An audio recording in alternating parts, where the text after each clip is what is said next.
Hello everyone, I am Jatin Gupta from Vanity University. In this video, I will cover one of the topic in operating system, that is deadlock. Basically, this video is divided into two parts. In the first half, I will cover some theory part about this topic, and the second half, I will do some numericals for the better understanding about this topic.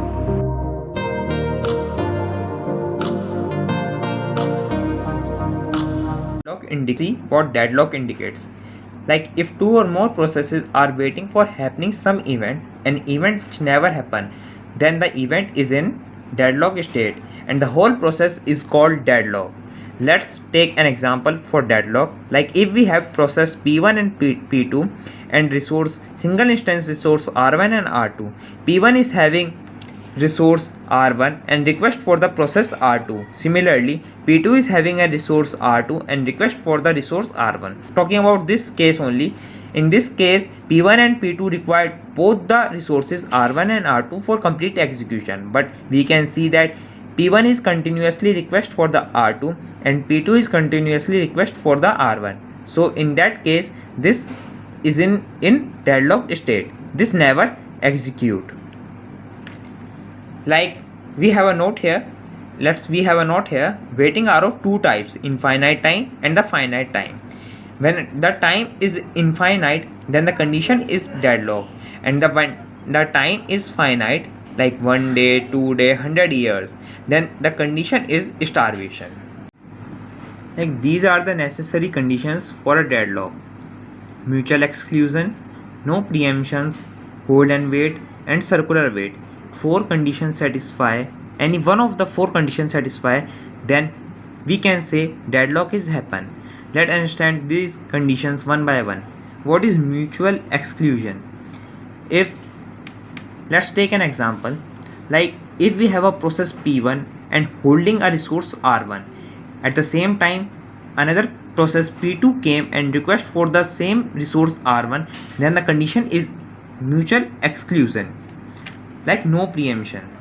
This, like we have two process, a low priority process P1 and a high priority process P2. Like P1 is having a resource R1, single instance resource of R1, and at that time a high priority process P2 came and demand for the R1 resource. So P1 shouldn't leave that resource because we assume that all the processes are of same priority. Hold and wait. Like we have process P1 and P2 and resource R1 and R2. P1 process is having a single instance resource of R1 and demanding for the resource R2 at that same time for complete execution. So this is the hold and wait condition. We have circular wait. Like as we see that we have three processes P1, P2 and P3 and single instance resources R1, R2 and R3. Here we found that a circular loop is formed, like P1 to R1, R1 to P2, P2 to R3, P3 and same. So we found that a circular loop is formed, so we can say deadlock is happen. These are the four necessary conditions for having a deadlock. If any one of the conditions satisfy, then we can say that the process or the schedule is in deadlock. Graph RAG. For vertex, it is of two types: process vertex and resource vertex. Process vertex is indicated by this symbol, and resource vertex is also of two types: single instance and multi-instance. Single instance is indicated by this, and multi-instance is denoted by this. For edge, we have an assign edge and a request edge. If process is indicated by this sign, then we have an assign edge, and if this arrow sign is towards the resource, then we have a request edge. Let's check how to check the deadlock state. Method 1 is RAG method, that is resource allocation graph.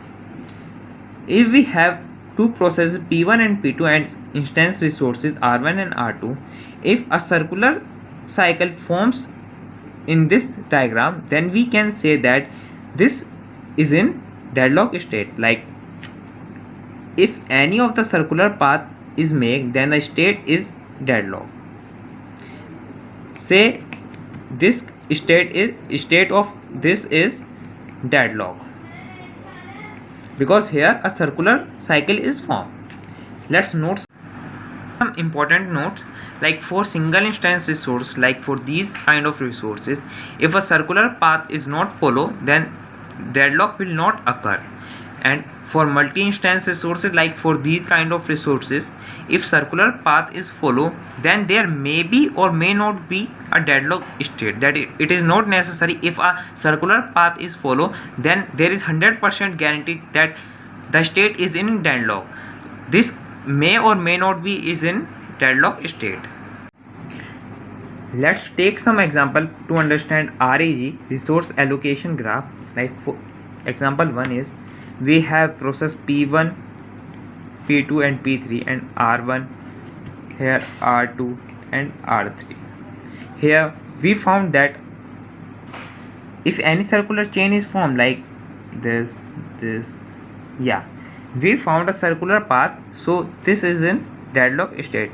Like we can example number 2, here we found that no circular path is followed between P1, P2, P3 and R1, R3. So this state is not a deadlock state. For multi-instance resources, I previously said that if a circular cycle is followed, then there may be or may not be a deadlock state. Let's prove by an example. Like here, we found that a circular cycle is formed, but is there a deadlock state follow here or not? Let's check here. We have two process P1 and P2 and resource R1 and R2. We found that P1 is having a one instance of R1 and one instance of R2. So we write one here for allocation. And P2 is 0 instance R1 and 1 instance of R2. So we write 0, 1 here. Now let's see about the request. P1 is neither request for the R1 nor request for the R2. That's why we wrote 0, 0 here. P2 is request for the R1. So we write here 1, 0. Here we level P2 instance of P1 like 1, 1. So this easily satisfies the condition. So here circular path is followed, but this is not in deadlock state because we easily complete his request. Yeah, now let's solve the numericals on Banker's algorithm. We have process P1, P2, P3, P4 and P5 and resources A1 10, B5 and C equals to 7. Now we have allocation, maximum need, available and remaining need. Let's find out the total number of instances used in allocations for A, like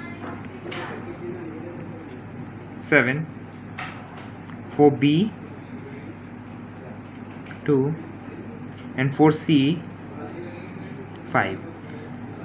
So we can calculate the available instances of A, B and C because we have total instance of A 10. So 10 minus 7 3, 5 minus 2 3, 7 minus 5 2. We can also calculate the remaining need for the respective A, B and C. Basically general formula is maximum need minus allocations. So we can easily calculate for P1,